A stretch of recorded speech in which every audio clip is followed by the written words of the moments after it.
So are we on right now, or what? Is this? We're not. It seems like the video is loading.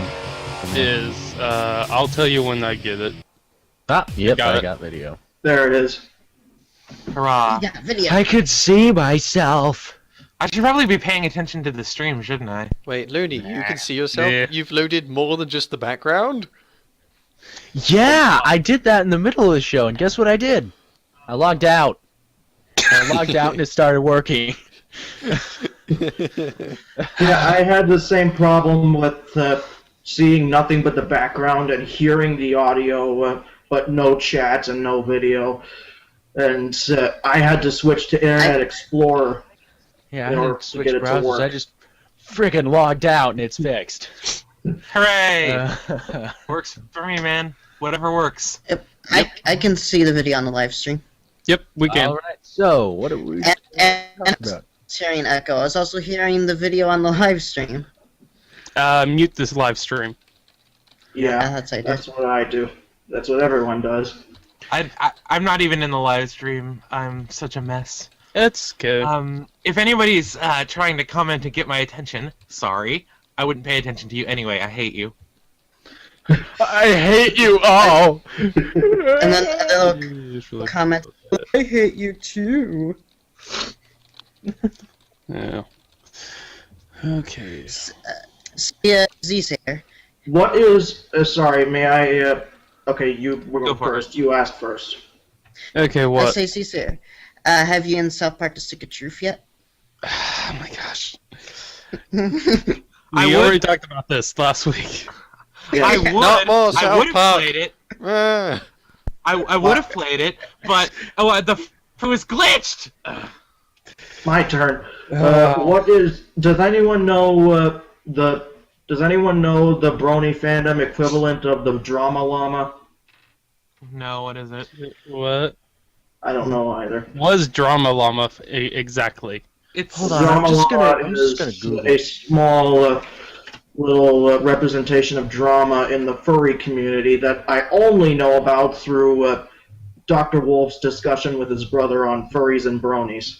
Mhm. I also have a friend that's in the furry fandom for some reason. In the furry fandom, and I heard one of the Drama Llamas was this weird thing that's not even a lot of people don't even consider furry, but yeah. I'd rather just not talk about furries when we're on ponies. Oh, Well, there is such thing as anthroponies. Yeah, I mean, you see them all the place. True, very true. It's safe to say there's some crossover in the fandoms. There is definitely crossovers. I have noticed it too, but it's very it's kind of small. Yeah, I mean, there's any sub-community between two communities, you know.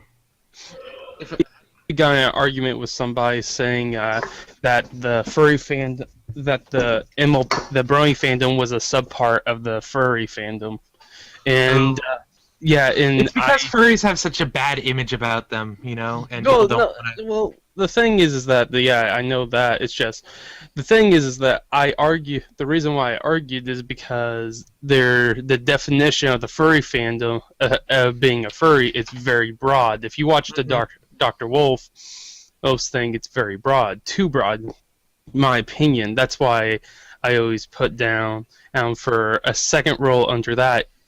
For there's certain things like for somebody to be a brony, I have 3 rules. But the last rule is the most important, and it doesn't matter if you don't care about. And the 2 before it don't really matter if you don't care if you decide on the 3rd one. First rule, watch the show. Second rule, you do anything in the fandom. Third thing, do you consider yourself a brony? Yeah. That's I the mean- last one always. You need to actually actively consider yourself part of the fandom before you can be in the fandom. I mean, that's the rules of how things exist. And Yeah, work. I follow 1 and 2, but I haven't gotten myself out there yet because I'm afraid that, well, I am an artist, but not a good pony artist, and I'm afraid that my work is just going to be trashed. Well, the thing is that you don't even have to follow the first two. You could be the guy. You could be the last one that doesn't watch the show, doesn't do anything for the fandom, but you can still consider yourself a brony. I have You met enjoy people. it. Yeah, I have met people that have like never seen the show, never done anything with the fandom, but they consider themselves a brony because they felt like it. I don't really mind them. I actually. It seems kind like, of weird and counterintuitive, but whatever. Yeah. They can do what they want, man. Yeah. It's their party. They can cry if they want to.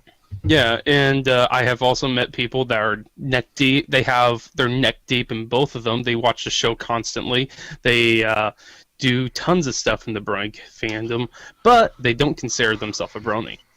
I'm kind of on the same boat. I wouldn't say I'm necessarily not a brony because I do count. I guess I do things in the fandom, but the main reason I like the show is just because I really love cartoons and I really watch cartoons all the time, and it's another cartoon for me. I mean, I was watching it the other day and I was looking through the episode lists on Netflix and I was like, there's actually not a whole lot of episodes I'm completely and totally in love with. There's a lot of them I just kind of consider all right. And a lot that I didn't feel like watching at all. And I was just like, how is this any different from any of the other cartoons I watch? Speaking of other cartoons, your Pony Sona sort of looks like he could be a Yu-Gi-Oh character. Yeah, with the hair. I saw that. Yeah. The reason why is because I would say is because of the massive fandom and a lot of other reasons.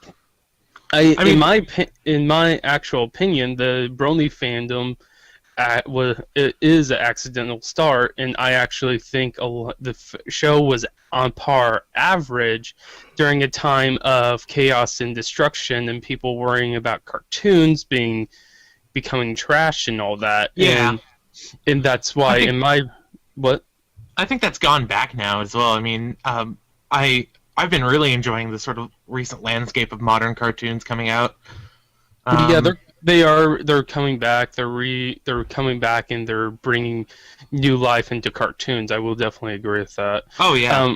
The thing is that I will definitely say the article of the end of a great era was one of the the number one reasons why the brony fandom actually started being made, because a lot of people were scared of cartoons dying and all that stuff, pretty much. And that's why I also think in the very beginning, the main reason why a lot of people were like watched MLP and that liked MLP were people that really wanted to have cartoons not die out. That's why they had. Go. Yeah.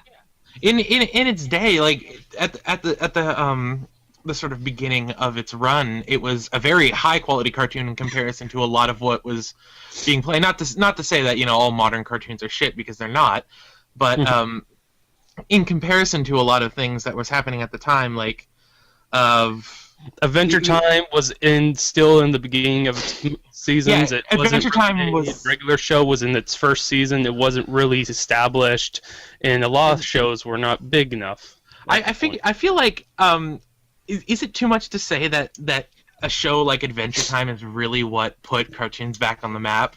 I definitely think so, not because it's like the immediate best, because it's not. It's a show I really enjoy, but it's not perfect. But it's incredibly popular and it's incredibly weird, and it made people kind of think that maybe it made execs at Cartoon Network take more risks on later shows that would turn out to be really, really entertaining and fun. Yeah, I will definitely agree with that. I will agree that Adventure Time was the weird cartoon that brought cartoons back to life. Yeah. MLP was the cartoon, in my opinion, that brought girls' cartoons back to life. Yeah. Or like just, shows targeting a younger audience. And I really, because Adventure Time is totally like a teenager show. Like they don't even try to hide it anymore. The last episode, one of the last episodes I watched, had a joke about like a cyanide pill, and this like existential, terrifying crisis and cannibalism and North Korea and politics, and damn, it was It's pretty. not afraid to pull its scary punches. Oh yeah. Yeah. Because I remember when they made the cyanide joke, because the whole bit was like there was this like important meeting, and the Candy Kingdom was under attack, and so Bubblegum told the person she was having the meeting with to hide under the table, and if they bust in, chew this cyanide laced gum, and I was just like, what? They named it. Yeah, they named it. Yeah, they did. I mean, are they even trying anymore? They're not, and I love it. I'm totally for cartoons taking a risk. Yeah, they're not hiding anything and all that. I will definitely. That's good. I enjoy Adventure Time a lot, and I enjoy Gravity Falls a lot. I enjoy Amazing World of Gumball a lot. I know Golden Fox hates that show, but I really think it's very stupidly funny, and that was an awesome cliffhanger that they left on the season 2 finale. Well, the Amazing World of Gumball, I will agree with, is that it's actually getting better. It's like the prior season wasn't that good. It was okay, but the second season, you can easily tell that there's a difference, and the writing's getting more clever, and they're realizing stuff. That. And, I mean, even if it didn't have the greatest writing in the world, I would still watch it for the pure eye candy. It's such a pretty show. Yeah. And that's same with Steven Universe. I'm not a huge Steven Universe fan because I don't like the character of Steven that much, but I still watch it because it has this amazing, like, style and feel and atmosphere about it that I really enjoy sitting through. Yeah, world building and the world building and how gems actually work. I will definitely agree with that too. I need to get back into it, but I've been watching a stupid amount of anime recently, so I blame Digi. He made me want to rewatch Samurai Champloo, and then everything went downhill from there. Yeah. I marathoned most of FMA Brotherhood for a week.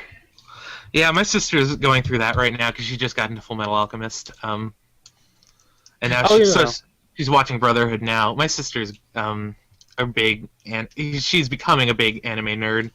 It makes me want to retake chemistry. It's one of those classes in I'm graduated now, but back in high school, I tried to take chemistry junior year, but I couldn't keep up with it, so I dropped it. And I loved chemistry, man.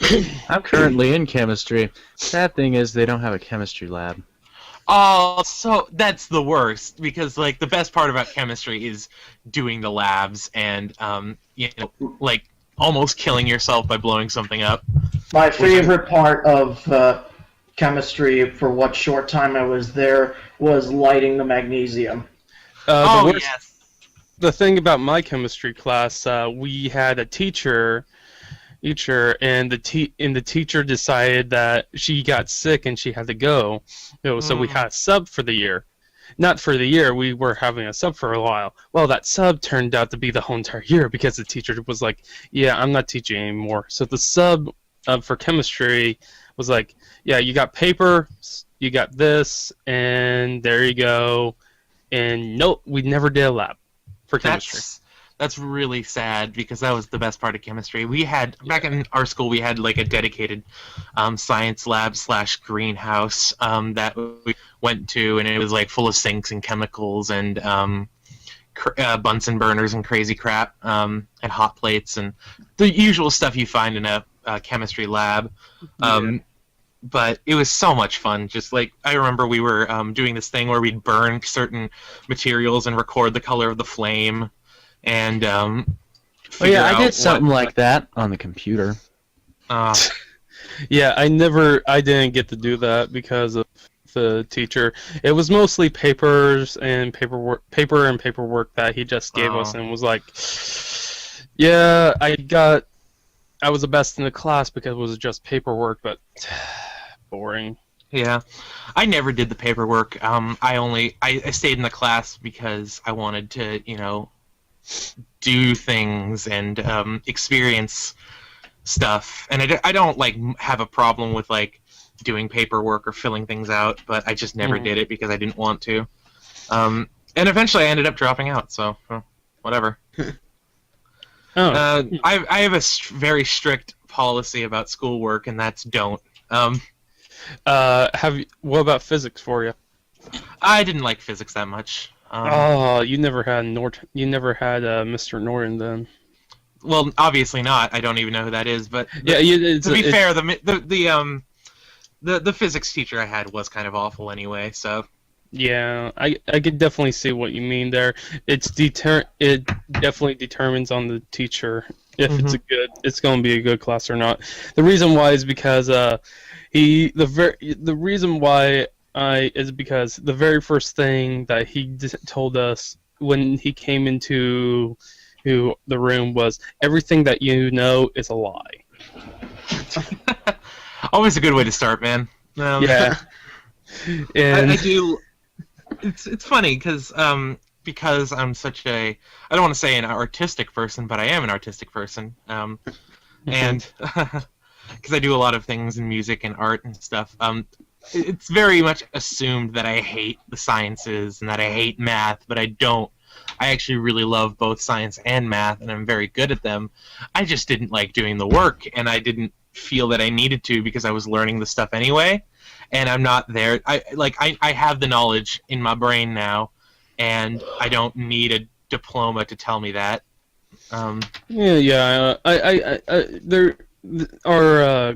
Our schools need to be remade. They're too focused on tests, and they're too focused on certain things about our culture. And having Google now, everything you can have is now. You can easily Google it, and it's not. And nowadays, it's like you don't need to know all the information. You just need to know parts of it, and then if you don't know something, you need to know the knowledge of finding the information. That's the one thing. But yeah, I mean, okay, the internet isn't as self-explanatory as teachers will make it out to be. I mean, you have to know how to look for certain things and to find a relatively obscure piece of information. You can't always just go to Wikipedia. You can for a lot of things, but you can't for certain pieces of information. And I find sometimes that myself, I always want to know what is the right equation to use, and sites like Wikipedia, they go very much on the theory heavy side, but that isn't always useful just for me quickly snapping up the right equation. Because, it's full of jargon that I don't really need. Exactly. I mean, Wikipedia is if you want to learn like where that formula came from and who developed it and why why it works and all this crap. But if you just want the formula by itself, the equation, then you just Google, how to do the thing, or you figure it out yourself if you're me. Whenever I do homework, my teacher tells me not to use Wikipedia for resource because it's not a reliable source. It's actually, that teacher's a moron because it actually quite is in certain areas. You just gotta determine which is crap and which is not. The only thing is you can't cite it as a source if you're doing like a research paper. But the best thing about it though, about Wikipedia, is it cites itself. It cites its own sources. So basically, you just scroll to the bottom of your article, and then after you've read it, if you want to cite Wikipedia, all you have to do is find the information in the citations at the bottom and cite that thing. So Wikipedia is great, and it's very useful. See, that's the one thing that my friend did. He went to Wikipedia and used all the sites that he found there. I remember once a teacher was telling me that Wikipedia was unreliable because you can just change anything and whatever. And so what I did was I went through and I changed a bunch of facts on a bunch of different Wikipedia pages as an experiment, and then recorded how long it took for them to change back. About 15 seconds. It took that long for them to say no, don't do that. It does. They're very good about keeping things correct and good, and keeping the jokesters away. Yeah, that's the one thing that I keep on getting mad at when I go to a teacher and they say don't use Wikipedia. It's just way too easy. Also, I mean, I've noticed that a lot of people say it's very easy to just change it to whatever you want. And if you've ever used Wikipedia, I mean, if you don't have any knowledge of like coding and HTML, then you're gonna have a real problem trying to write some bullshit in, Yeah. And the people who would generally wouldn't use that knowledge for evil. Yeah. I mean, I'm sure there are some people, but still, I mean, the community of wiki editors is so tight knit and so really, I mean, your average Joe couldn't just go in and like change some stupid thing. I remember for a while they experimented with a new, updated and easier writing system for their articles, and then they had to change it back because it was a disaster. Yeah. See that's the one thing about people that say they don't to not use Wikipedia. It's mostly the people that are not part of our generation that really know how to use the internet. Yeah. My teacher is an old person. Well, how old is he? It's a she. She looks like she's in her 70s, 60s or Yeah. 70s. The funny thing, this is the most funniest thing I ever did to my teacher, and I laughed at her afterwards. The funniest thing I ever thought I did is that the teacher said, "Have two sources that are not from the internet." Okay, Mm-hmm. I'm going to find two sources on the internet that are easily not part of the internet. Okay, Like a book or something, yeah, I found the book. I found the first. I got the free version of the first 5 chapters. Use the first 5 chapters. Grab the book. Research that. Grab that. Put that in. Then I went to an old newspaper article of 1945. Grabbed the source for that was a poem. Mm-hmm. And I just used I just sourced that, put that in. There's my 2 outside sources, and I just was like 92%. Woohoo! Yep. And it's one of those things where I think sometimes the school system is very quick to demonize this whole internet thing, because they always say, "Oh, you can't make real friends on the internet," or the text conversation is not as good as face-to-face conversation. But the point is, we're having a face-to-face conversation right now. Yeah, We're having a face-to-face conversation right now. yes.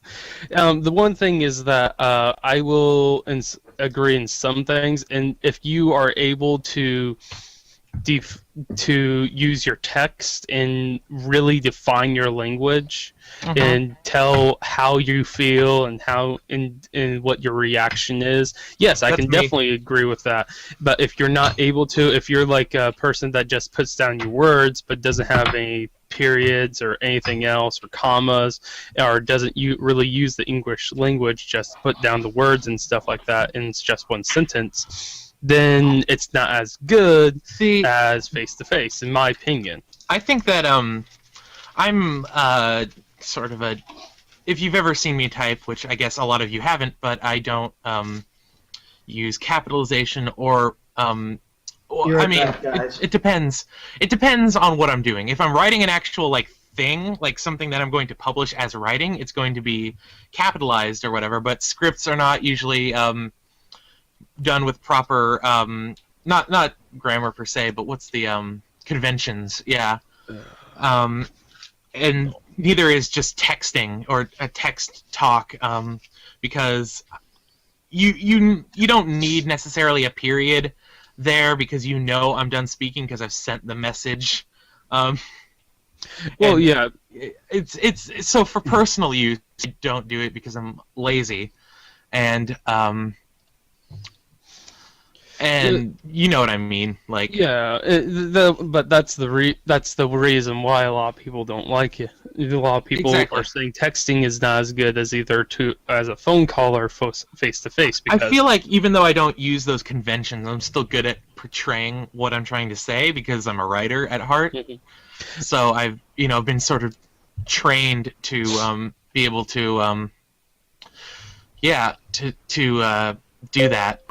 Yeah, that's also why I could also I can definitely see that. I use punctuation where it's necessary. Like if I'm doing a long sort of wall of text paragraph, I will use commas and periods in that. I just don't think that having a period at the end of a short one sentence phrase that I type into the box and send is necessary, particularly. Yeah, but what I mean is like what I'm just saying is that it's yeah. like if you're really mad at somebody and you just put down your words and Yeah. none of it's capitalized, it doesn't have any references of you being Mhm. mad or anything, the person's like, okay. Yeah, exactly. It's basically you have to be good at conveying yourself through text. I mean, it's something that a lot of people. I mean, I assume a lot of older people have problems with. I mean, I know my dad has a problem with it. Like, he spaces instead of putting periods, he like does ellipses between all sentences, so it makes it seem like he's mad all the time. And I guess he just doesn't know that that's sort of internet speak for I'm annoyed, you know. Mhm. But I think as young people who kind of grew up on the internet, we know how to emote through text and typing and how to read into emotions what we want. Because I mean, we by expressing through text, I mean we don't have a whole lot of signifiers of emotions. So when I use a little tilde at the end of my word, that means I kind of said it in that kind of whimsical voice, you know? Or if I stretch a word out, you know that I'm stretching a word out. Mhm. Or something. Which things that would not necessarily, by standards of writing, be considered correct are used to signify certain emotions, which isn't necessary in like a novel or something, because the emotions, because a novel is like a one-sided conversation, you know, it's I'm presenting you with the text and the story and the meaning, so therefore you need to use the punctuation to, you know, show what that means. I don't think anyway, continue. Sorry, I'm rambling. Don't worry. Are you completely done, or I was gonna say, I mean, I was gonna dive into an example, but it's kind of long-winded anyway. if you don't mind, I'll just hold my information till you're done. Well, okay. Basically, what happened, what made me realize this, was that, because a lot of people do believe that the sort of structure of writing is kind of BS, and I don't think it's BS. I think that's not necessary if you're able, even in novels, if you're able to still convey your emotions doing something else. Because I read a book once that one of the characters was written from the point of view of a through an IM type thing, where the character was talking directly through text, because that was their main mode of communication. And I think it worked really well. But then there was a book like The Road by Cormac McCarthy, which is one of my least favorite books of all time, which tried to it's this post-apocalyptic novel about this boy and his father trekking through the ruins of the world to get to the ocean so they can find water and boil it down to fresh water so they can drink and bathe themselves. And I liked the concept and the structure of the book, but I couldn't handle it because the writer used this style where he would let sentences run on and on and on, and he didn't use quotations. He said what the characters were saying through paragraph. So he didn't use quotations, and I think he said he did that for an artistic purpose because he wanted to show how after this world the deconstruction of language worked. But that would have probably worked if it were written as like a diary of the man or the child. But it wasn't. It was written in third person, and it just came across as really bland, lifeless, and off-putting to me, and I couldn't actually get through the rest of the book. because even the shocking moments were written in this sort of oddly Maud-esque deadpan. Like when they find like this really decaying, disgusting dead body. And I guess relating it back to my original point, I don't think that necessarily the language structure needs to be there, but it doesn't. Just because you shirk it doesn't mean that what you write turns out good. I don't know. Mm-hmm. There's there's a lot of interesting things through the history of language that sometimes I am quite interested in. I can't remember the name of the program off the top of my head, but it was on the BBC Radio by Stephen Fry, or featuring Stephen Fry at least, about the lessons in English. And it's quite fascinating to listen through that about the history of how our language was assembled and stuff. That the thing with us with setting up these dictionaries with diction, with grammar and all that is to make it that we can all communicate by using this one system.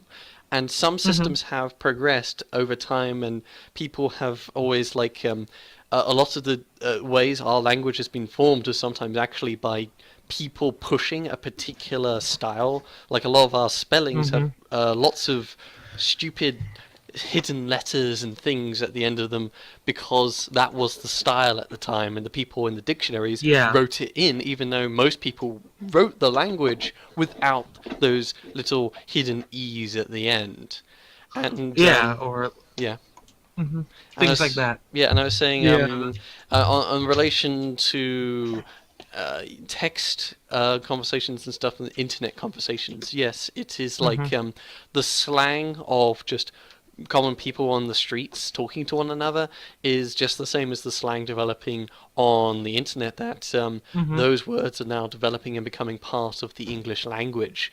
I think we often think a bit too much based upon just even the alphabet that we already have, that we're so used to this system of 24 letters, and that, if you combine a k and a h, you get a ch, which doesn't necessarily make that too much sense. Like, there are alternate alphabetic systems out there that all the words can be spelt phonetically, and there's a lot less letters, and it makes a ton more sense. And people are petitioning for that kind of thing to be pushed forward, but of course no one really pays much attention to it because the alphabet is what we're used to and what generally works, and we just twist the system we've got. So much more efficient if we just scrapped it all and adopted a much more efficient system. Yeah, we could. And then from there we could embellish it and change it as we needed, as the times changed and as we needed more things to describe certain things. And it would be simpler that way, but we're sort of to push that sort of mass change to one of the most common languages in the world just to change or whatever.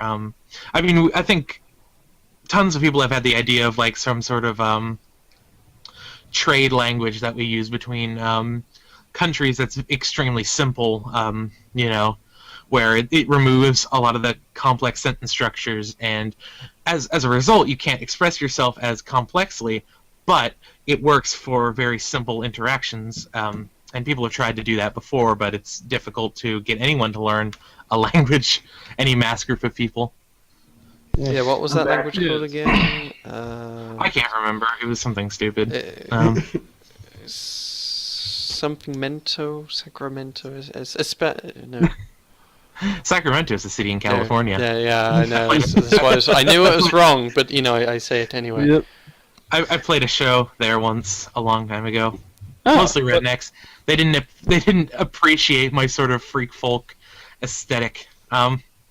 It was funny. Going back to... I got it, Esperanto. Oh. Yes, that's what Esperanto. Okay, going to the point, since we're back on, going to the point where you were talking about your father and him not being able to be on the air, not being able to use the internet or computers or technology as well.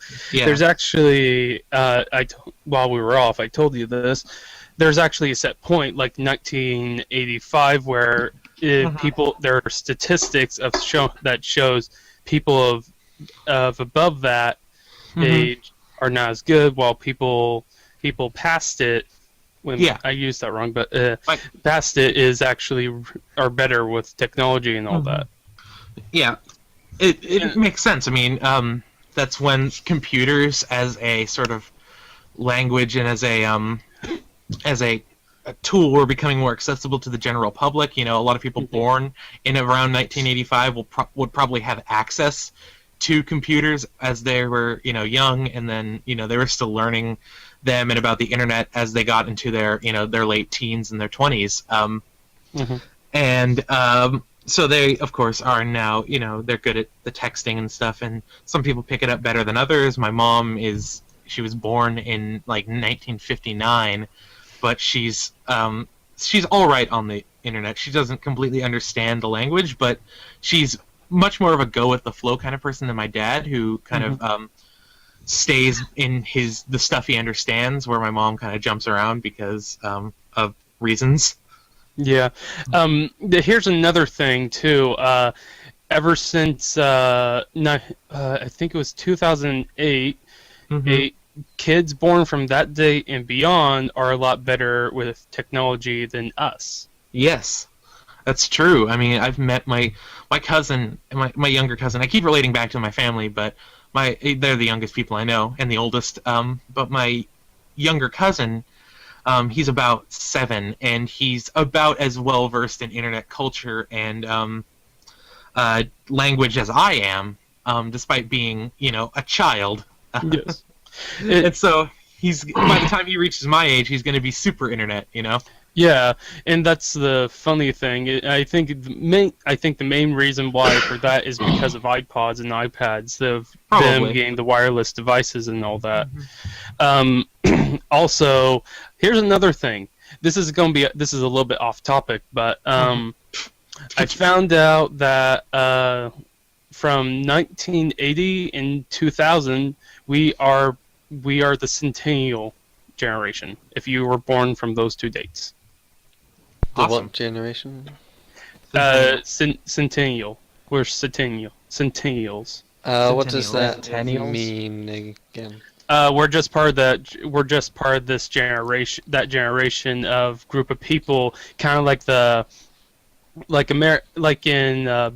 for America. Like before that, it was the X generation, and before that, it was the baby boom generation, and before that, we had the we just have different names for our sort of generations as they it was just I was wondering if there was any reason to name us that, like the baby boomers, of course, there were so many of them. Yeah, because that was that was post-war, so people were having kids again, and so they grew up and they the reason why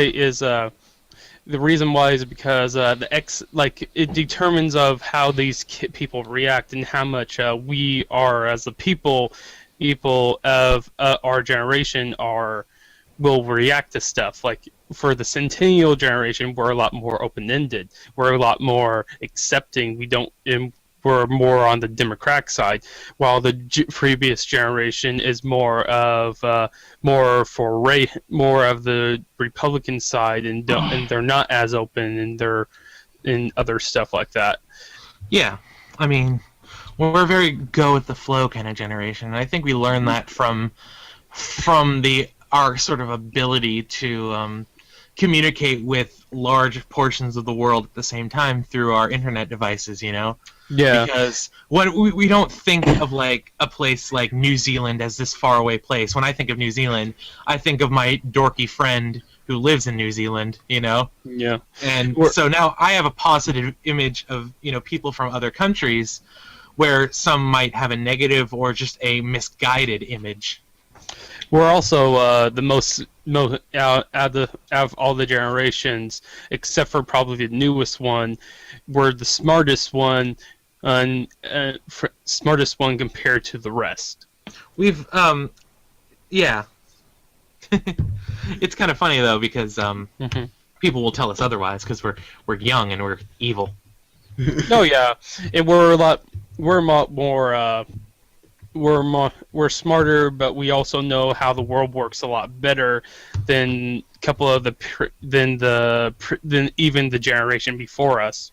Yeah. We know how the Yeah, it- I mean, Gen X is all burnt out now. I mean, I was just watching Portlandia, and like, which is a show kind of satirizing my home city of Portland, where a lot of like ex-Gen Xers, people who lived in the Seattle area during the sort of alternative music revolution, kind of moved afterwards. And I remember this bit they did where the two like 30-something characters with like gauges and dressed sort of semi-punk tried to get MTV back to where it was. And it was funny because it just reminded me of the fact that, you know, all these people who in older media were the young generation are now like 30-something and raising kids, you know, oh of yeah. their own, and Actually, the being funny- bitter and cynical about the new generation as much as like my grandpa is. Well, here's the funny thing, though. A lot of people that are in their 30s, that are 34, are part of the Centennial generation. Oh yeah. That's It's- Yeah, you know what I mean, though. It's funny. yeah. And It's just- then that's going to be us someday. You know, we're going to be cranky and annoyed at the new generation, and that's just the We way it already works, are. man. We Yeah, already we are. I try not to be, but sometimes I'm just like, dang kids.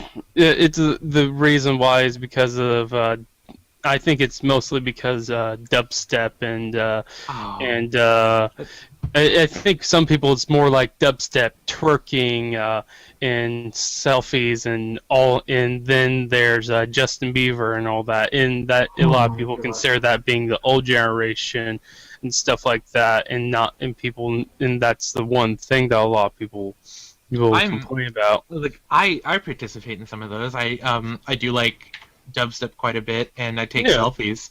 You know, That's- and it's not necessarily a, you know, just a pure molten hatred.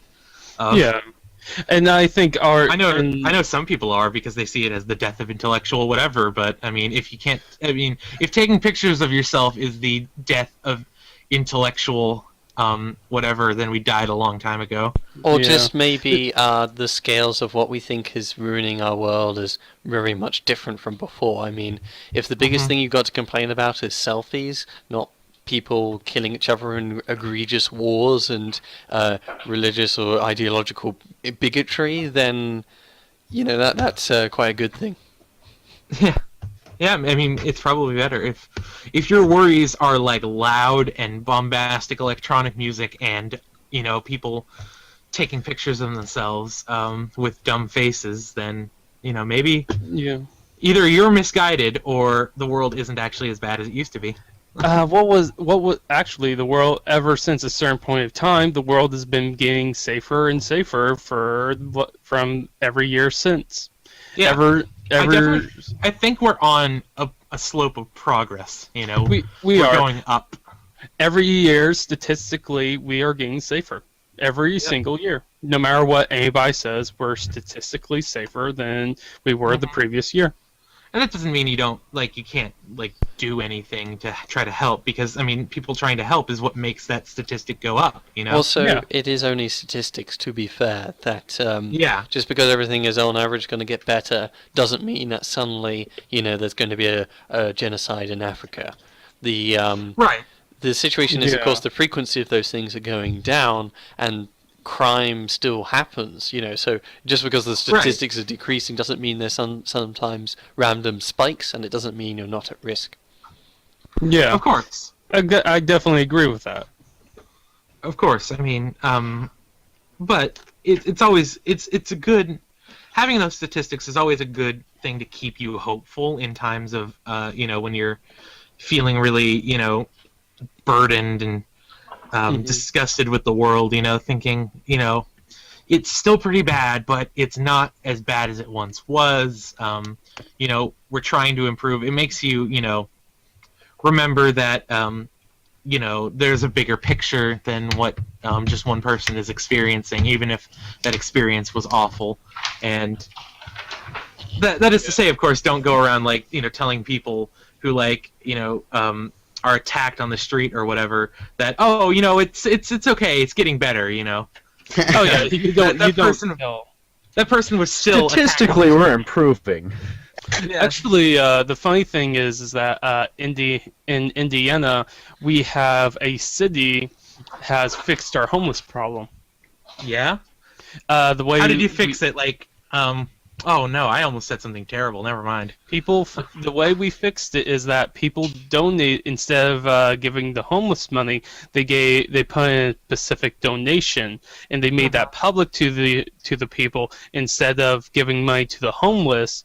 You gave money to this donation, and that would be in that donation money would be going to help support the homeless houses.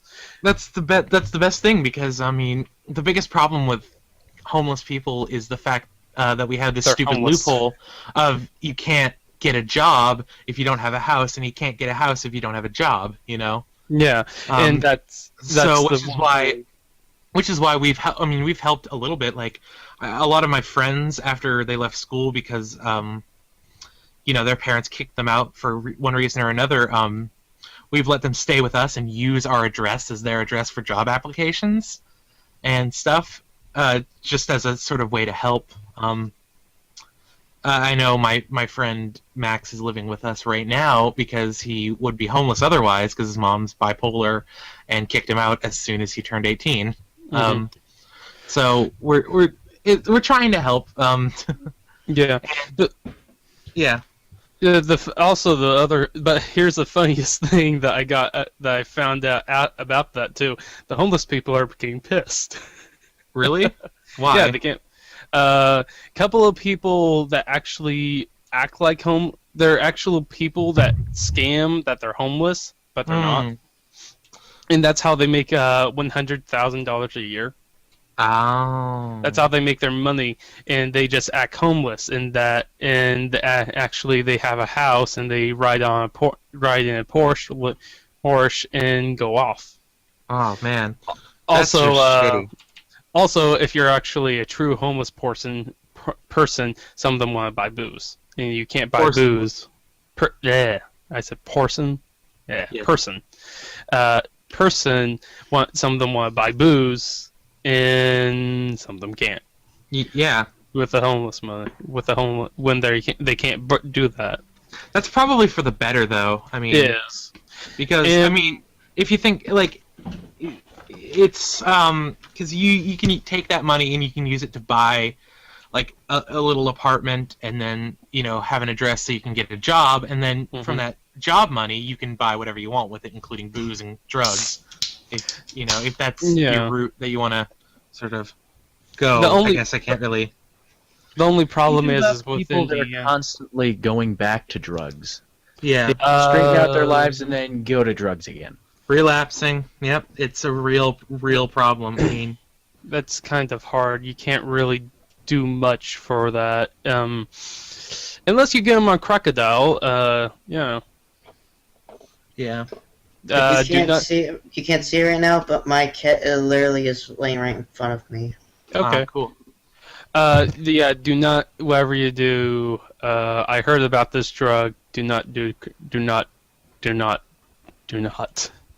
try Crocodile. You'll die in 2 years. I don't. You'll literally die in 2 years of your skin melting.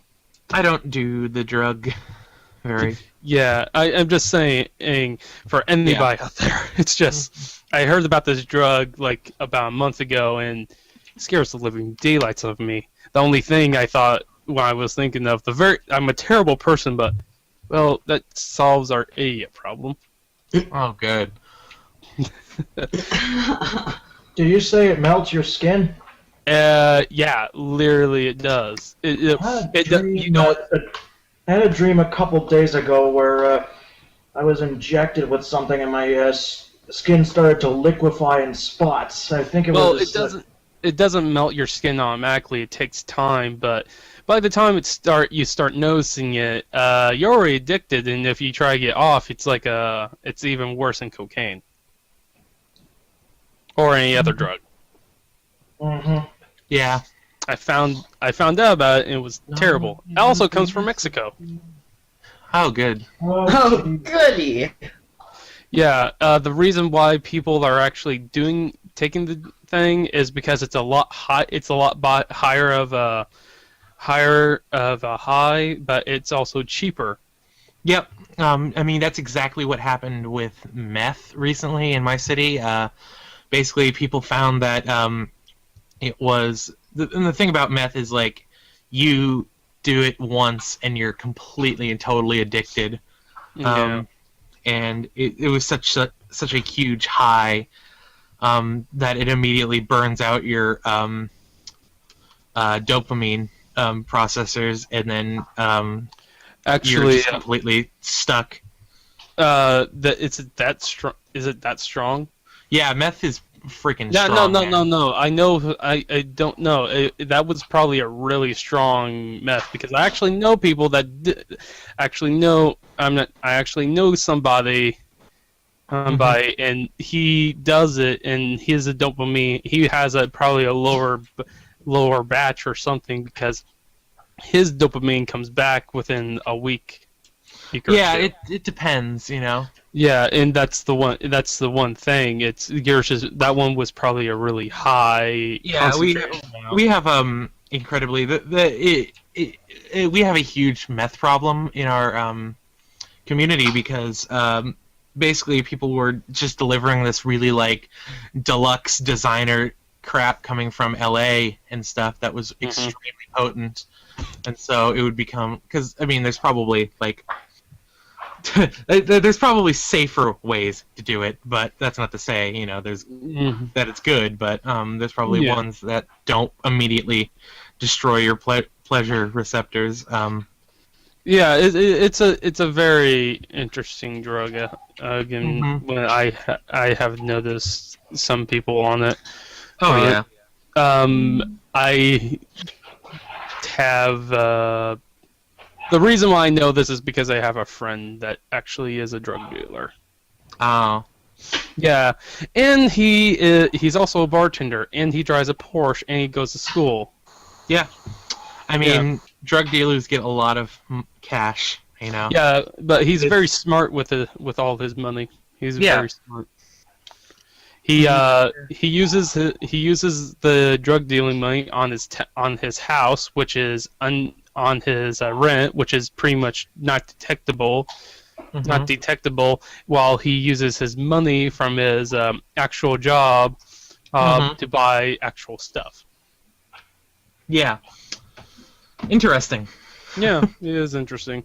I only have. I'm sorry, I'm not muted. I only have. You remember how I told you I'm not that good at. Well, at least I don't think I'm that good at drawing ponies. I only have 7 pony drawings. You want to see them? Sure. Okay, that's fun. Yeah. Let's do it. Show 'em. Oh my gosh.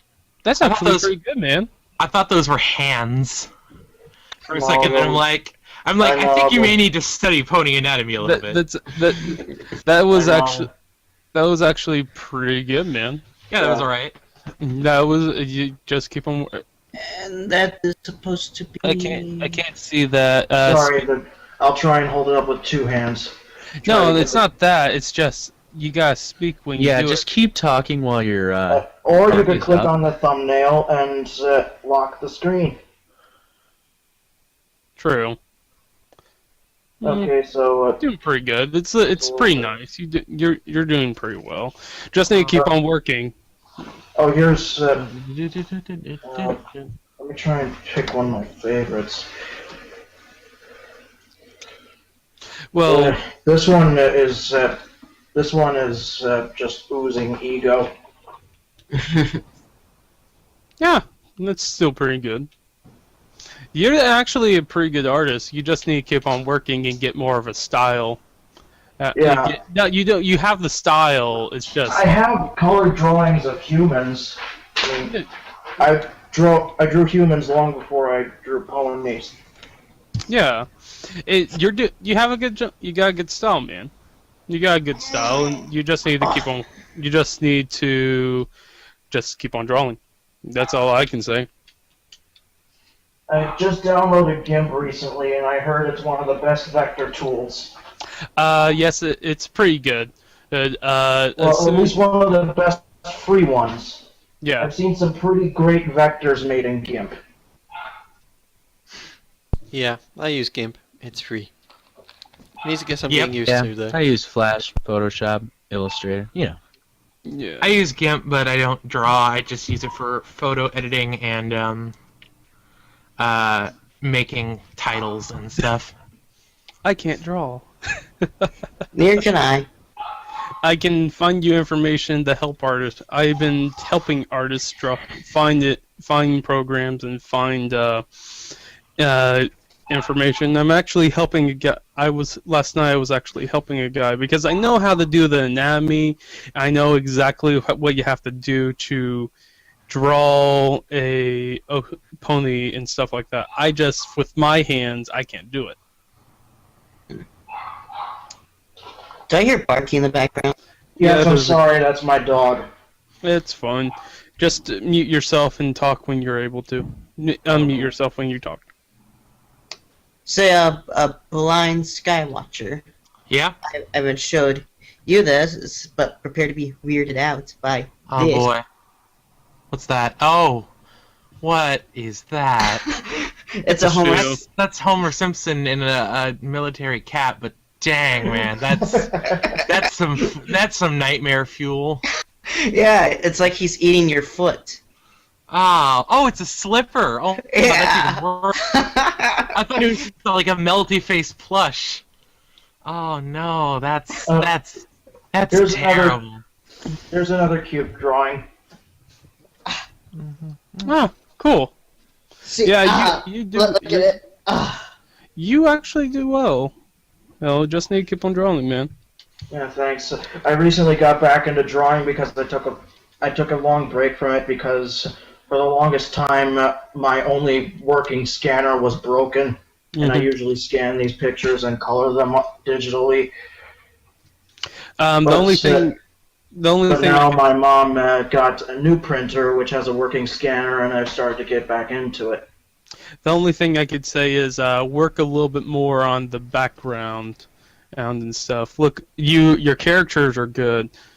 I want to if somebody wants a background or anything from you, if you ever do commissions, that's what I'm saying. I'm not. Not yet. Yeah, but if you want to decide to do backgrounds, there's different things you can do. You can either do the like the color like when somebody flings a color or paint on the background, or you could do a detailed background. But each of those actually costs a little bit different. Yeah. Let me show you one of my better. You know what? I don't even know if that's too good of a background. Well, all I'm gonna say is I think I just gave Flying Skywatcher some nightmares tonight. Oh yes. Welcome to the CBD Oh, Art yeah. Showcase. Dun, dun, dun, dun, dun, dun, dun, dun, dun, dun. That's the theme song. Yeah. I just Yeah. remember. Yeah, I remembered something. You said it was a little. If you said the show was a little gray, right? A little gray. What show? You said this episode was a little bit gray. Yeah, not necessarily in color palette, but in tone and in interest levels. When you said that, I was thinking, did you mean to say that with the way you said, or was that intentional? Oh yeah, that was intentional. Yeah, I figured. I was trying to figure that out because it didn't sound by your voice. It didn't sound like that from your voice. Nah, it was totally intentional. Like, Yeah. So you were going to show your background? Never mind. That a lot of my drawings are depictions of my fantasy world, of which I have sort of an ego, or at least I had an ego back then. And one of them that I thought had a good background, but apparently I missed a few stars. I missed a few stars in the background. Was a picture of my OC, my non-pony OC. being depicted as this sort of creator of this universe, but mostly this one planet. That's completely fine. Okay, then I'll show you it. Okay. What's that selling? It's pretty. It's okay. And maybe I can't really tell. It's more of a blank, just a planet and just a star. I can't really tell by exactly that. If you had like a specific room with tables and stuff like that, I could be able to detail more. But I'm going to. I think we're good with that.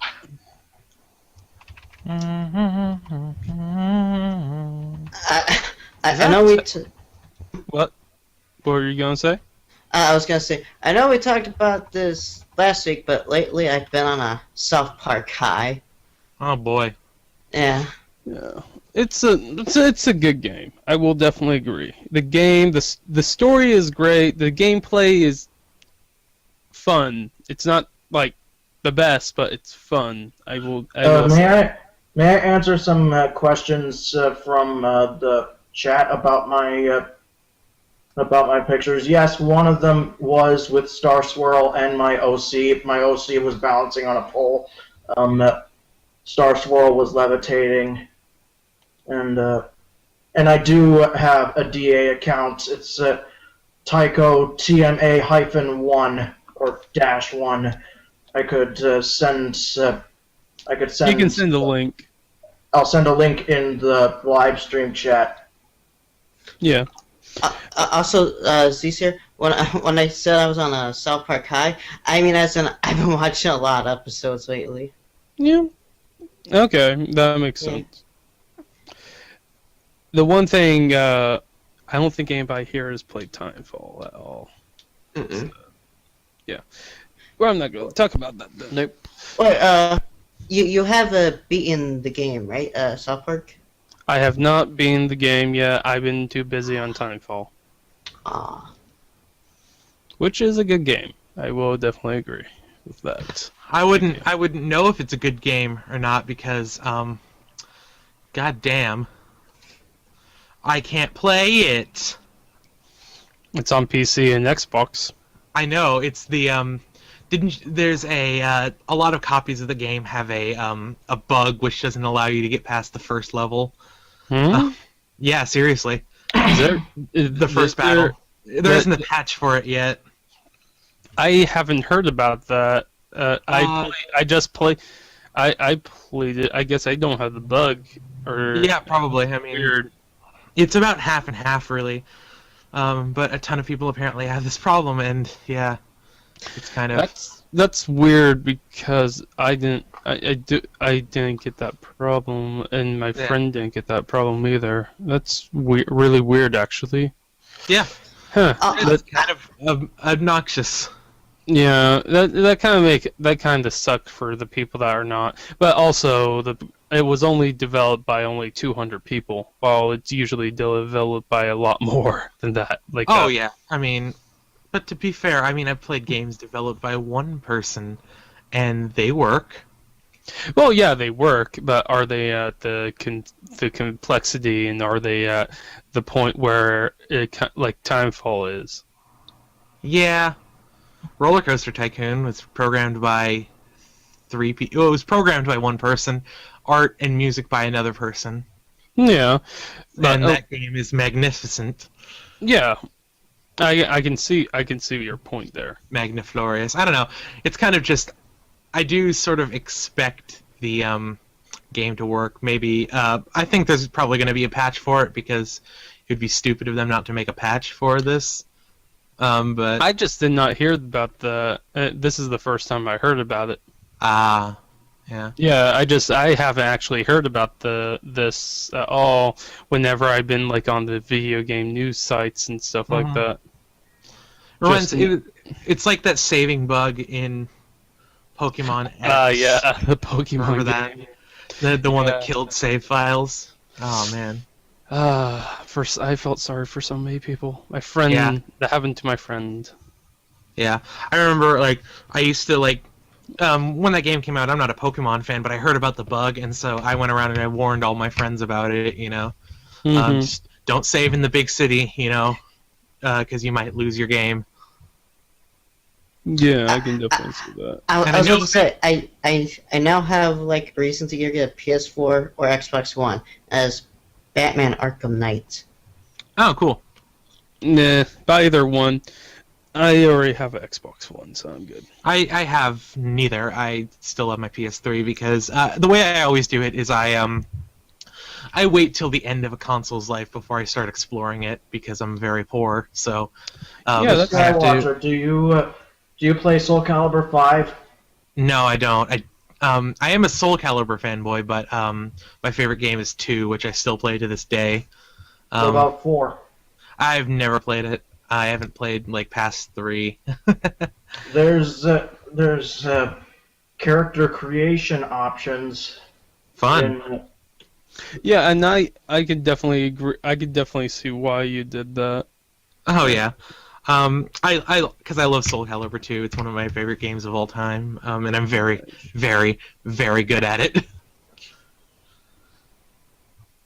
I tried Soul Calibur 2. I first got into 5 and 4, so it was a little bit hard to adjust with no character creator and a different method of storytelling. I didn't really play it that much for the story, really. I mostly just it was a game that we had tournament fights with, and each of our friends had a character they used, and their character they were very. It was very much like the way people played. I imagine Street Fighter a lot. A game that I'm a big fan of, but I never grew up with, so I don't also have that nostalgic sort of kick in the ass about it. But I keep my GameCube around just to play Soul Calibur 2. Oh, so you have it on the GameCube. Yes, I do. My good old gray lunchbox. Yep, that's what many people like to call it, a lunchbox. Yeah, Nintendo's not been doing well since the GameCube. No, I mean, I guess the Wii was Well, alright. At the very yeah, least, their they market. made- The They Wii, made- act- the they made Wii lots- actually, they actually lost money with the Wii. They never made any Yeah. money. The reason why is because a console does not make any sales. It's the games, and even though they sold so many systems that 1 in every 10 people have a Wii, only about so many games were sold, and they have to sell so many games because the Wii Yeah, and the thing is, was sold at loss. The problem is they can't make much money off of it either because they don't allow third-party devs to get in on it. They do all the games themselves, so pretty much they have a few like little I thought they third-party allowed games. third-party. No, I no, thought no, they had third party. They don't.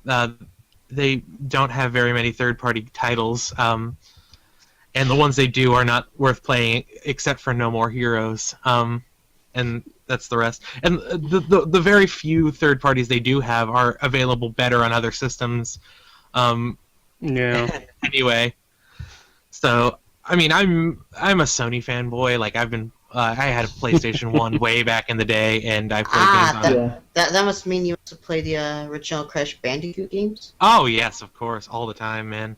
Like Yeah. those games are just wonderful and really fun. The first game can be really hard if you're trying to 100% it. Oh yeah, I mean, I remember the one game I tried to play. I played like constantly with Spyro the Dragon, which I still Yeah. own my original copy from the time. Very rare that I ever do that. I have 2 games for my PlayStation that I still own. 3 actually. I have the original Gran Turismo. I have Spyro, and I have Crash. It's Crash Team Racing. It's the kart. Yeah, I love that one too. I mean, even though I it's still have just that. it's just a Diddy Kong Racing copy paste, I have so many great memories with that game that I could not get rid of it. I prefer Crash Tag Team Racing. Tag Team was really fun too. I don't have it anymore because I don't have my PS2 anymore because it broke and I haven't bought a new one. And I used to play my PS2 games on my PS3, but then my big like brand new day one PS3 fried itself recently, so we had to get a new one, and the new one doesn't play PS2 games. Crash Tag Team Racing was a very unique game. Crash Tag Team Racing was a lot of fun. I always enjoyed the Crash sort of racing games, and I think Tag Team was probably the point when the series like really the series of racing games, at least, the point when it really took off as its own entity. Because I mean, like, the original, the first one, Team Racing was it was like a Diddy Kong thing, and then Nitro Kart was like more of a Mario Kart-esque thing, and then I don't know, Nitro Kart just bored me. yeah, Nitro Kart I didn't like that much. I mean, I bought it because I was a big fan of the series, but I didn't get much enjoyment out of it. I'm really sad though that my PS2 broke, because I'm looking over at my games for the PS2, and there's so many I really want to play here. Have you played Crash Twinsanity? Yes, I did back in the day. It was a lot of fun, mainly because I really like Neo. I guess you could say it was the last really good Crash game. It probably was. I haven't played anything since then, but Twinsanity was really good.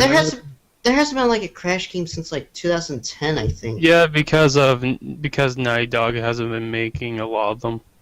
Yeah, Naughty Dog has been focusing on, I think, The Last of Us. Yeah. Last of Us Part 2. Well, So Crash they've been Crash doesn't really belong to Naughty Dog anymore. No? They don't?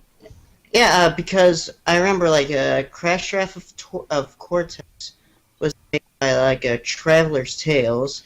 It must be because of Sony. They probably, it's most likely They because probably they own own the rights. They own Kinda the like- mascot, and then Kind of like how Halo is owned by Microsoft, while Bungie was the one making it. yeah, exactly. So they could give the Halo license to any dev that they saw fit. Yeah.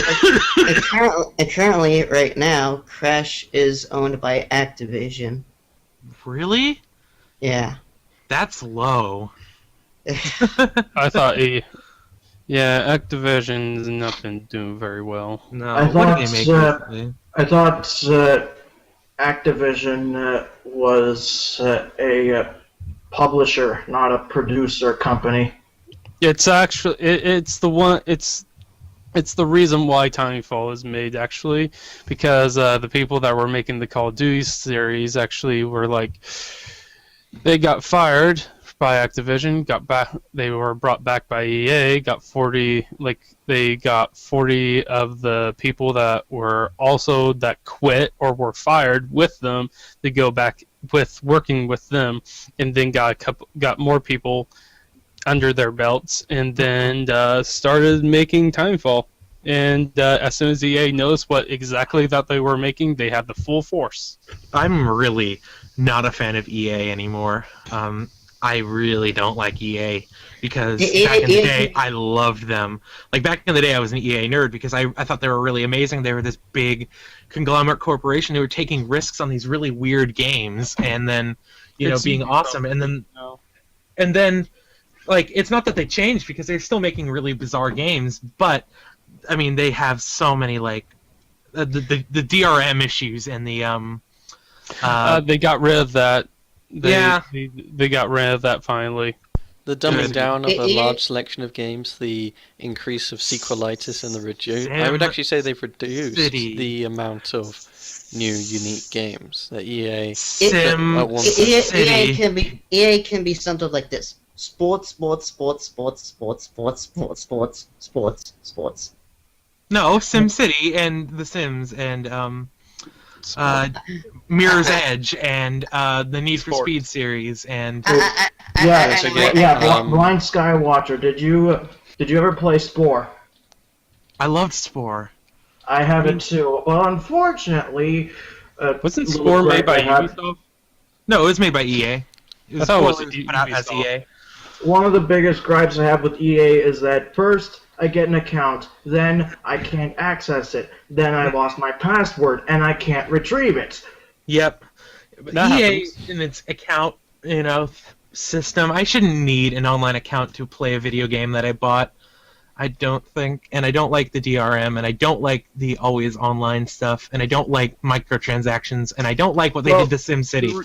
The reason why they're doing the always online stuff is because it's a lot better. It's because you have to do that to be able to compete with a laptop.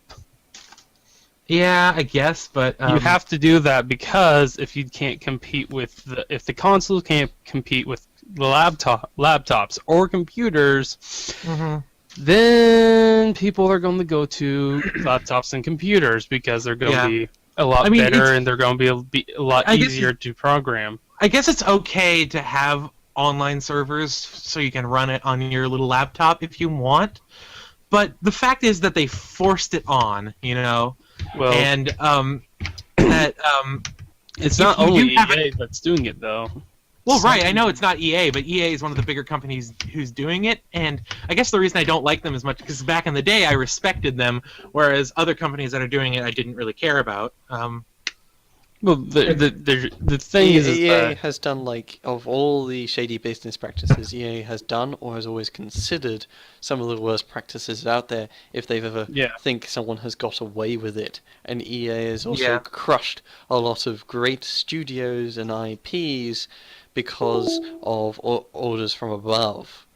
That Yeah. EA is responsible to a great amount of horrible customer service and horrible games. Yep. Oh, great! Look who dropped. Oh well. Yeah, I definitely know what you're talking about. Oh, he's back. Okay. Hello. You're back. You dropped for a Hey, moment. Yep, he did. Blind Skywatcher, one last question. Yeah. Do you have anything on the Sporopedia that I could get? No, not really. Somebody said in the chat, I refuse to let EA on my PC. Yeah, actually, I've started an active boycott of EA. The only EA games I ever play now are like older ones that I bought secondhand. I don't like giving them money. I'm I not- don't like. Oh man. I don't like giving them money either anymore. I mean, I was so curious about the new SimCity that I bought it and then I didn't. I deleted it from my system and then I wanted to go back and say get a refund for it, but I knew I couldn't, you know, because the game sucks is not a good way to get a refund. Yeah. The one thing I do know is that the one game I know that out of EA that I will get out of this year is I already have it right now, but Timefall. Sorry. That's Yeah. actually a really good game. It's too good. It's like it's Yeah. way too good for me to not buy it. It's good. It's too good for EA. I say I might wait until I can get it least it's not secondhand or activated. someone can. At least it's not Activision when they bought Call of Duty. Yeah, I don't care about Call of Duty. I didn't even care about Call of Duty back in the day. Like before the popularity, I didn't like it very much. I played the first and the second one, but as soon as they got into Black Ops and all that, I was like, "There's something wrong here. It doesn't feel right." And The last- then I just last one stopped. The last one I ever played was the first Black Ops because my friend had it and he wanted to play some split screen with me, so we did. And then that was the last I played of Call of Duty. I played Call of Duty back because I had the Xbox One and then 360. I got the Call of Duty 2 game, and I really liked the multiplayer. And that was before they actually did all the features that would become synonymous with the game. And I played all the way till I think Black Ops. I liked playing the game with my friends. It was something that I liked taking the worst guns and putting the stupid attachments on them and using my my tactical wit to just sort of annoy the players immensely. That's what my friend did. My friend also does that. He finds the worst strategy ever and perfects it. Mm-hmm. Yeah. His strategy to say was something to to someone only in throw the the comments. Rhino Darty, I am a Kingdom Hearts fan. Just wanted to let you know. My friend said he's not going to knife anybody. He's only going to be using the launch knife, and he's going to do it on what was it? It was the one game type that you only have to have one bullet to kill somebody. There's hardcore that often has that, but Yeah, that thing he's always on the- kills in one bullet anyway. Yeah, But the Yeah. enemies kill him faster. he was able to do it though. He was able to got him. He was able to get. He had to sneak on people, pretty Mhm. much. Yeah, I love doing the sneak in those games, but it is the same game over and over and over again. So It is. I liked the experience, but I got bored of it after a while. I don't see any point to buy the newer titles. Yeah, The thing that got me away from it was that when I spawn, I die. Mm-hmm. And I literally hate that because it's like, I had an argument with somebody. Well, then you have to find the person before they shoot you. Well, I spawned and I just died. That's There's not just a whole lot one stupid, can do about period. that. Yeah, you can't really do anything about it. And the guy I was in an argument with, well, you have to do this, and he says he's a professional game. He said he's a professional gamer, and I can kind of see that. But the thing is, it's stupid, and you can't really do anything, and that's just a balancing problem that should have been done way before. Look, it's so easy. Just have like a little relapse time where you can't get hit after you spawn. Pretty much every game does that. Yeah, pretty much. Like games have been Be doing right that back. since the beginning of games, guys. It's not that hard, you know. Yeah. It just made it was just when I was just playing the game and I just couldn't get out of the spawn. And Yeah. that's the first time I ever was like, I just wasted my money onto getting this game, and no, I'm not going to buy another. Yeah. It's why, and I mean, it's not like the single player is going to be enough to justify the price either.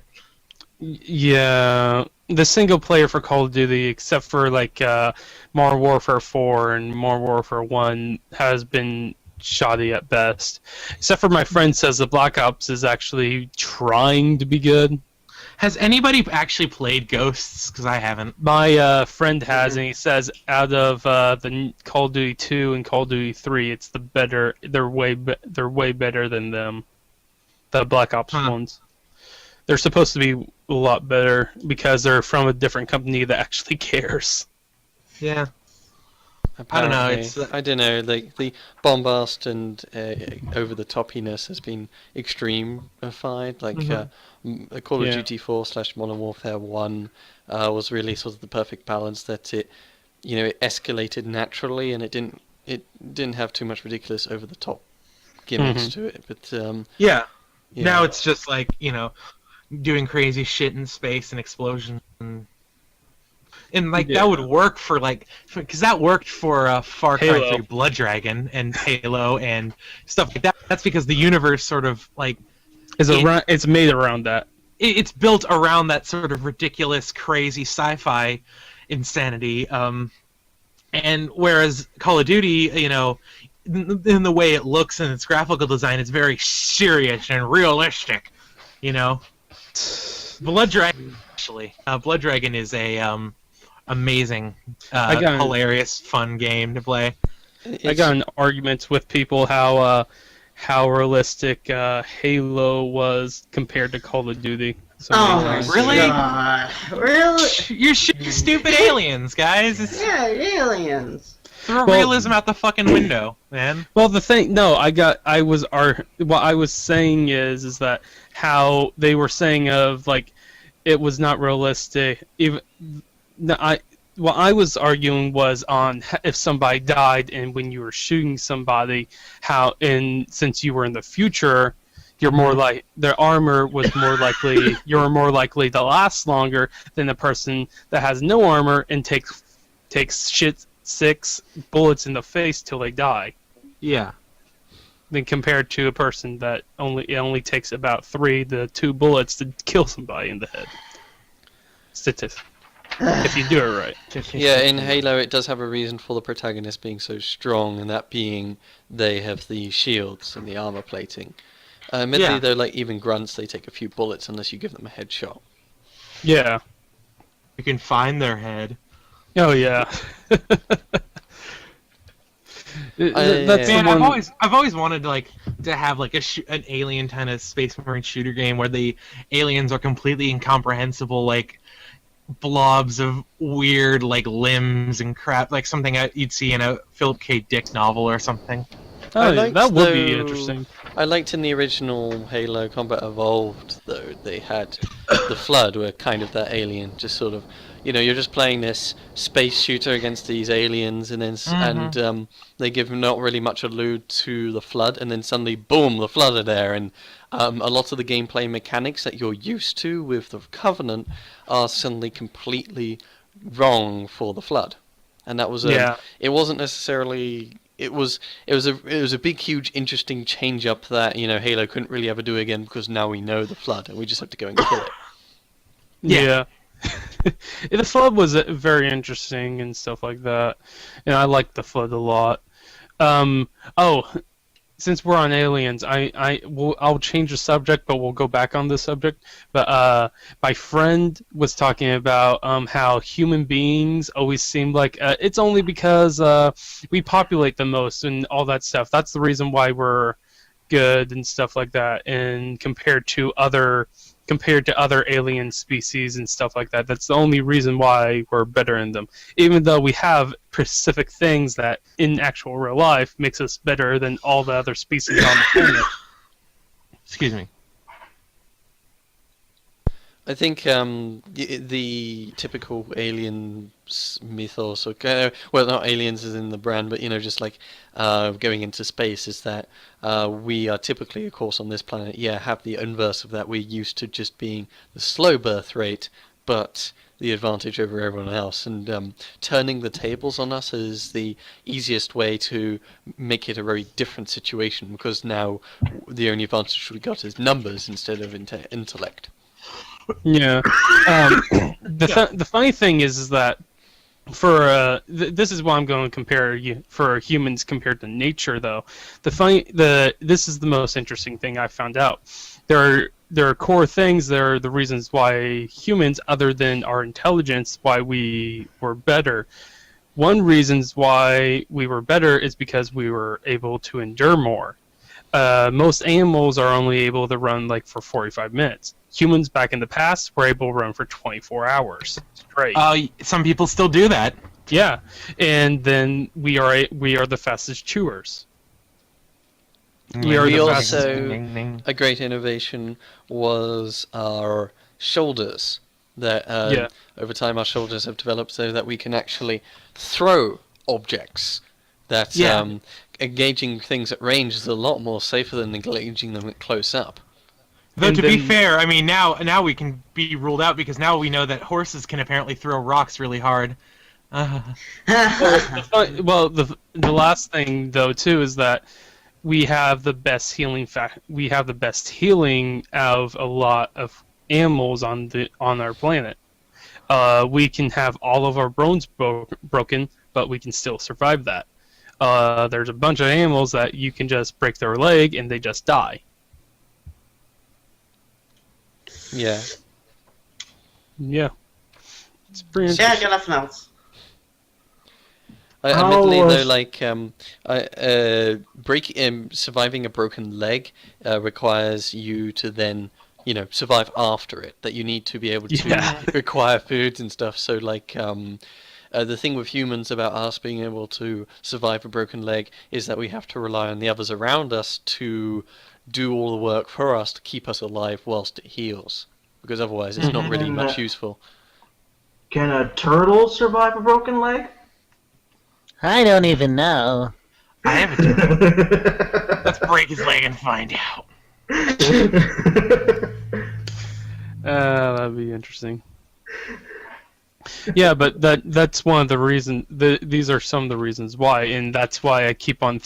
That's why I always me and my friend always wondered why there hasn't been a book where there, instead of us being able to populate faster, our reason of being able to is like something else, like the germs in our mouth are so bad that even our breath just breathing on a alien kills them, or something else like we, even though we're not as strong, we're not the strongest on our planet, we are stronger than we are stronger, or we have more endurance than other aliens.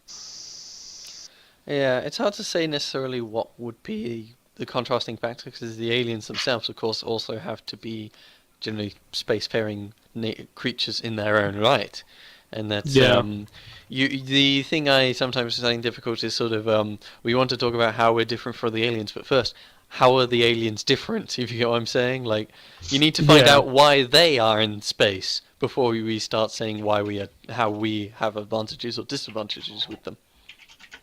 Yes, I can agree with that. Yeah. Okay, back onto the Halo topic. Sorry about that. Yay! About Halo, I was gonna say, yeah. What was the point of making ODST other than to grab people's money? The reason why is because that was supposed to be an add-on, and that was supposed to be a like a DLC. The problem is that Bungie was trying to get out of the contract with Microsoft, so Reach and ODST was their games that they were trying to get out of, because they just needed 2 more games with Microsoft with Halo, and then they will be able to get out of there and not be They're like not obliged with by contract to do more Halo games, and they wanted to do Yeah. something that wasn't Master Chief again. Yeah, What's they were. ODST? ODST is it's just another version of Halo, except for you're not playing. It's kind of like Reach, but you're not playing Spartan. You're playing as a Orbital ODST. Drop Shock Trooper. Yeah, you're playing as one of those, which It's you're. the men in. It's like they're not Spartans, but you may see them around sometimes. They have like the helmet, but they're just all in black, and they come in on these drop pods. They're a lot Okay. easier to die, and they're Yeah, they're you haven't just- got the power armor, but you have similar health mechanics, just less of a shield, so to speak. Yeah, and there's some other things too. Yeah, it was interesting. Like your character isn't as strong, and he hasn't got the same abilities as a full-grown Spartan. And the way the campaign was organized was it to have like a big giant hub world thing where you as the main character, Blandy McBlandface, would run around and find random objects from the battles that had happened like yesterday or something whilst you were asleep. And you just play, linear missions as soon as you pick up each object. Yeah.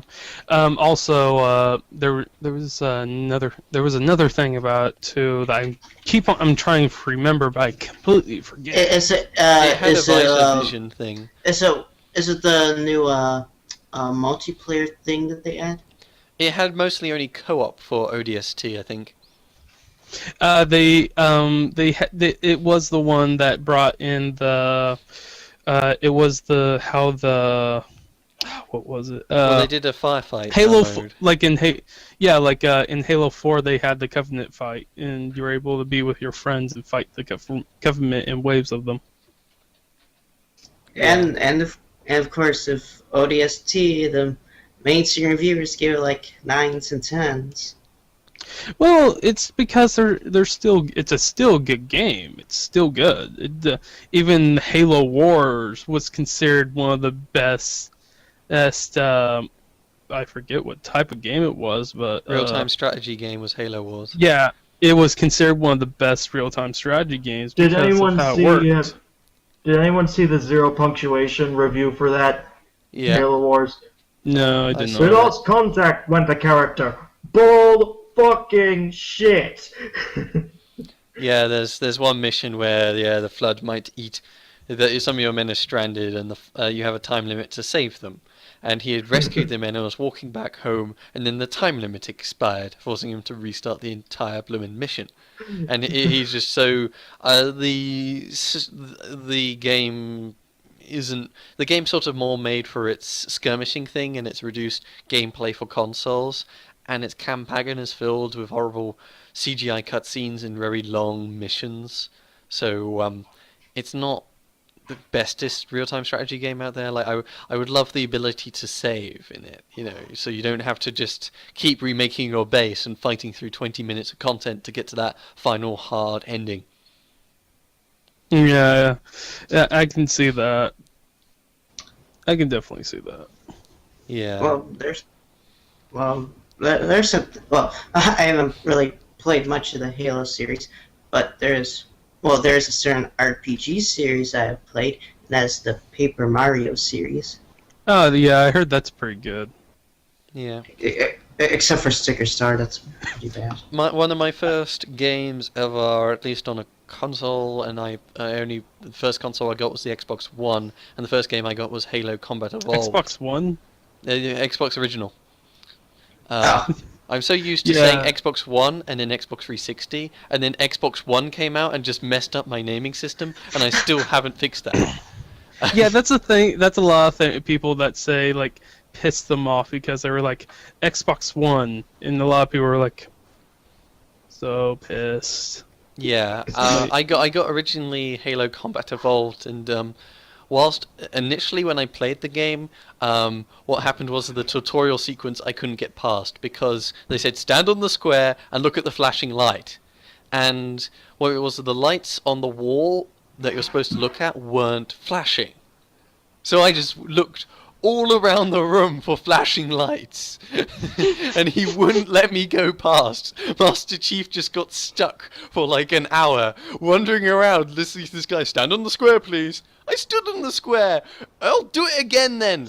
Okay, I'm on the square. Look for the flashing light, please. The flashing light is in that corner on the other side of the room, which I can't see at the moment. I'll move over here and I'll look at it. Stand on the square, please. Speaking of lights, Zachary, are you in heaven or something? What was the... He has a window behind him. Ah! But yeah, I did find eventually when I did get past the tutorial, I think I played co-op with someone, and it doesn't have the tutorial for co-op, thankfully. If you asked for 2 flashing lights, and they would both be confused. But I really liked the game, and it was a really solid run and gun first-person shooter. The thing with the later games is I liked Halo 2's multiplayer, but it's single player. They made Master Chief squishier, they made all the guns more specialized for their roles, and that's sort of always been the thing that's kind of put me off Halo, that over time they've made it more contrived and gamey. I just always like the kind of run and gun simplicity of, it's a gun, I shoot them, they die, and this gun is slightly better against squishy things than shielded things. Okay. And yeah, the mainstream success of Halo is just sort of, it's the first big multiplayer console shooter that really kicked off, at least, along with Xbox Live and stuff. It was the first game that ever. It was the first from Halo 1 was the first game ever to reach where it was, and then Halo 2 was the Xbox One. Halo 1 was the game that made the Xbox One actually console. Xbox if it wasn't for Xbox Original, it made that it was the game that made Xbox Original being able to be a actual console to give a crap about. Because Halo Combat Evolved saved the console, or at least it got a lot of sales. And then Halo 2, along with the live surface, gave it a real edge of online capability. Yeah, it was the fun. Other than the Halo games, was there really anything worth getting on the original Xbox? Fable. Yeah, there's a lot. There's a lot of games on the original Xbox. Star Wars Republic Commando. That was a pretty swag game. There's a lot of games. I forget a lot of them. I don't own my Xbox. I don't own my Xbox original anymore. I remembered when I owned Star Wars Battlefront 2. Oh, and that's going to be on those. And that's going to be on all consoles, except for Wii, because Wii decides no. The interesting thing sorry about this, but for Halo 2, it was the one game that established gaming is better than all media because we sell more. It broke everything. There's a reason why there's media awards and for sales, and then here's gaming, here's media. There's a reason why they're separate, because gaming will destroy media all the time. Yeah.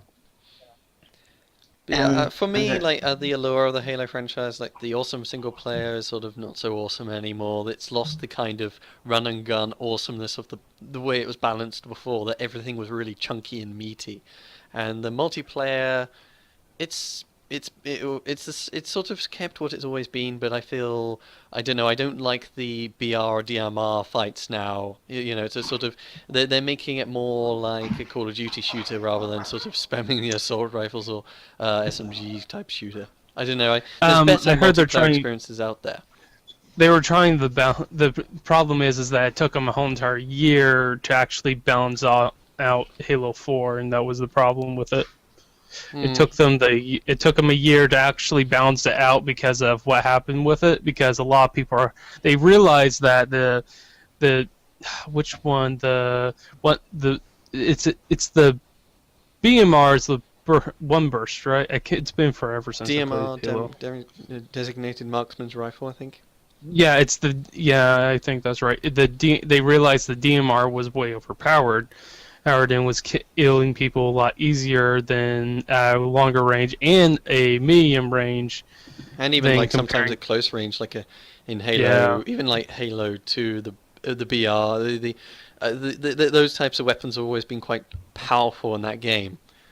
Yeah, and they've been trying to balance it out, and they finally, within a year, they balanced out the game right now, and now you're able to kill. Now it's a lot easier, and it's a lot better than what was.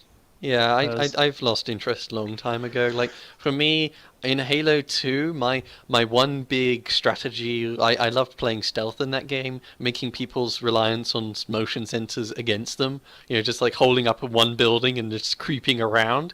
And not only that, like, the thing is that, you know, the game's always a power weapon play, and that's sort of one of its really annoying failings, that, you know, the guy with the sniper rifle just is so good at that thing, you don't have a counter for it. You know, if they pick up the rocket launcher, you have no counter for it, however, you know, unless you're really lucky with your grenades and shooting.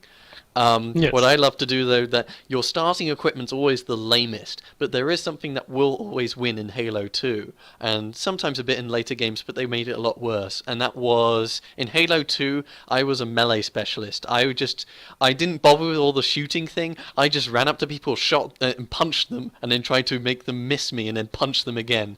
I was just an expert at melee combat. That's cool. That's pretty cool. Yeah. Stealth reminds me of the Batman Arkham games. Yeah, that's actually quite interesting. Yeah, unfortunately for later games, what happened though was just that guns and grenades became so efficient that I couldn't really do my kamikaze charges anymore, and the melee system, they dumbed it down. Like, the melee is now much slower, so you can't just whack like a kind of ninja I would be. They whack very slowly and bring it back. And not only that, before it was you would only hit them if you got them in the reticule, and that was important. It meant you had to be skilled and you could dodge. But what in later games they did was, as long as he's within this arc, you know, in your line of sight, and you press B, your character will home in on them and hit you. So now I can't use my skill in melee to defeat my opponents because it's been dumbed down. That, you know, anyone can fight like I can. They just press B twice. Yeah, I can see what you mean. They need. I will say that they probably do need to fix Halo. They do need to fix Halo in certain areas.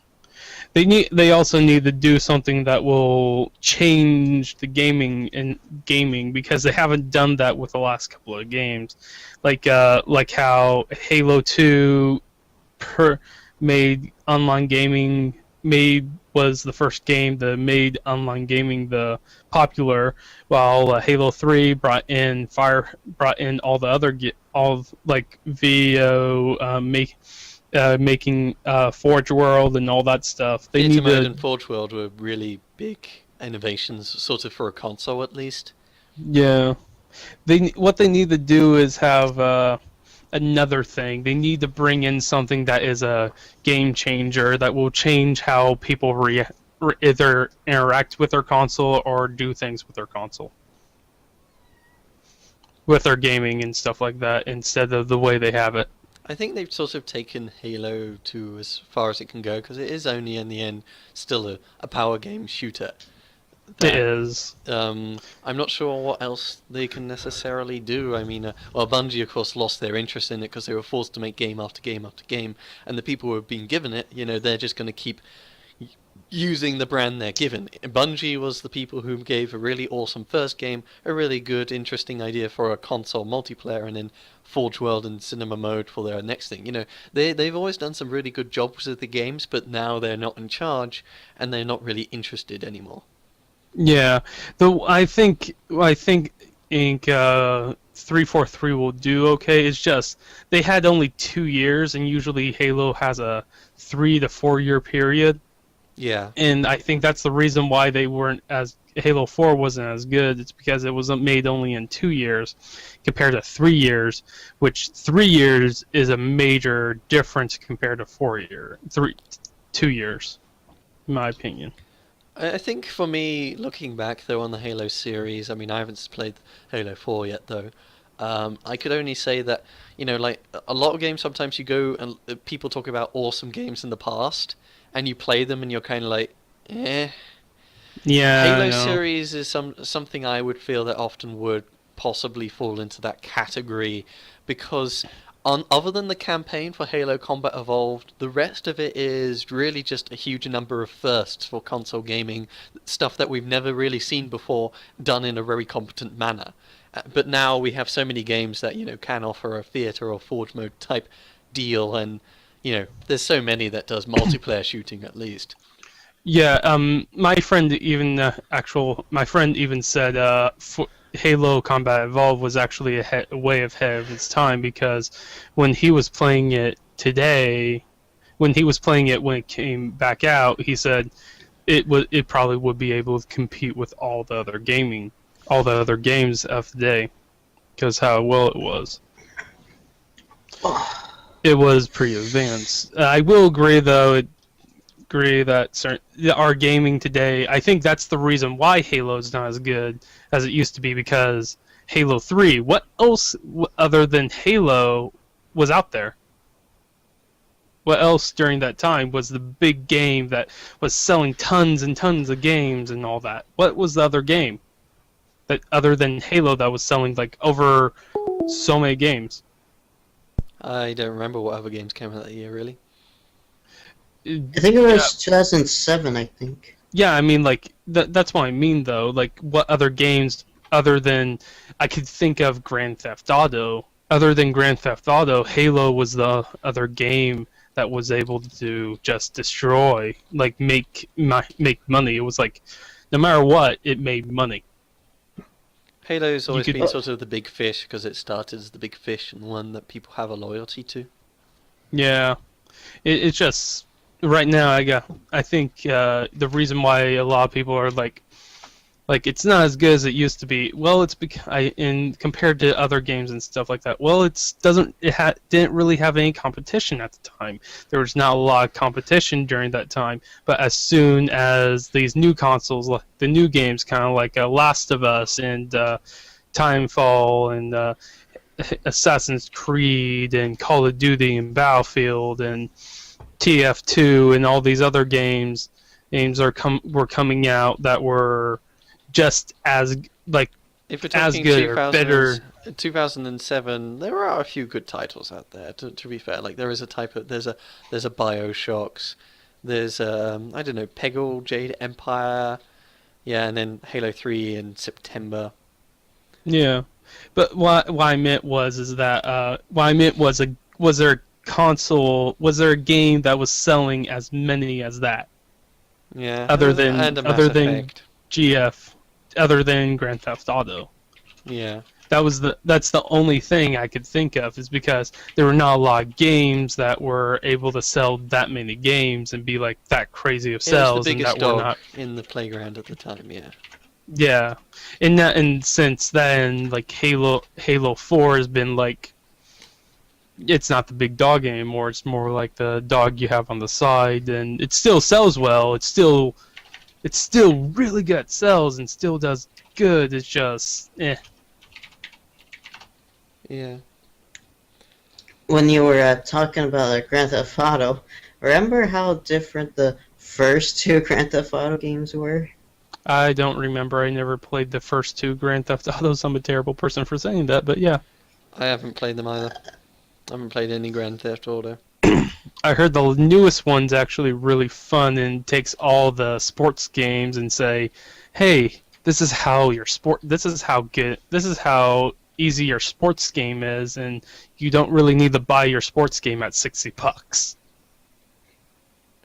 Don't know. Well, I found that funny because you were able to play tennis, and then you were able to play basketball, and then you were able to play other games easily. Zsir, do you own a 3DS? Nope. You do? I need to buy one, but yeah, I don't own one. Oh. I literally think I'm addicted to buying commissions. Like, if I find a good deal or artists I really want them to draw for me, it's like, shut up and take my money. It's like, what do you want me to draw for you? I don't care. Draw me something. It is cool Shut to have up and something take for you, my yeah. money. Yeah, that's also why I asked. Well, I'm kind of glad they found a thread on /MLP/ because I was able to I'm able to think of good ideals and get them drawn. And as long as you have a good ideal, it will be drawn. Kind of like I got one that's still being popped up right now, is being shown a lot. It was I was thinking, what would a Philly Rainbow Dash look like in the Power Ponies costume? And I got the person to draw that. It looked good. Dude, I so want a plush of, like, Mysterion from South Park.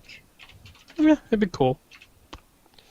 One thing, guys, I think the aftermath has gone on for a fair while, and It I think is. it would be a nice point to bring it to a close.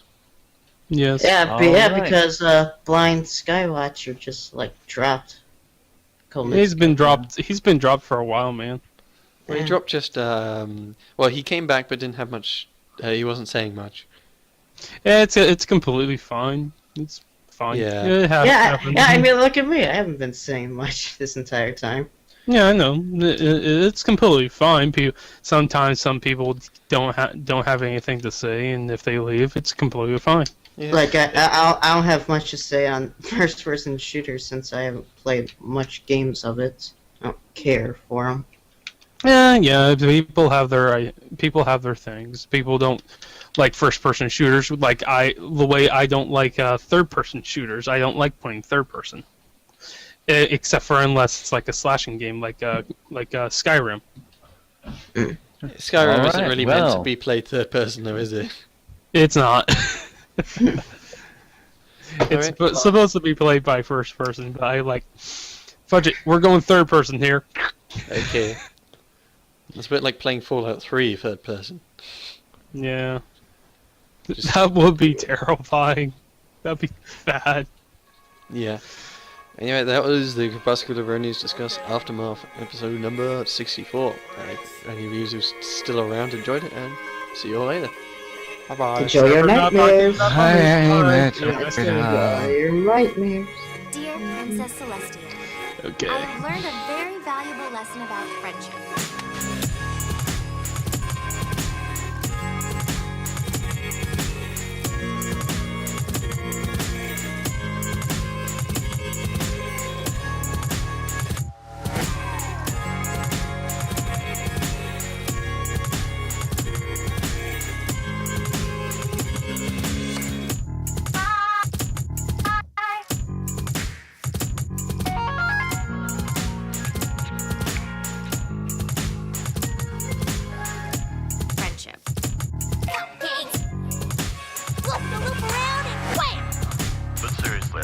definitely fucking awesome song.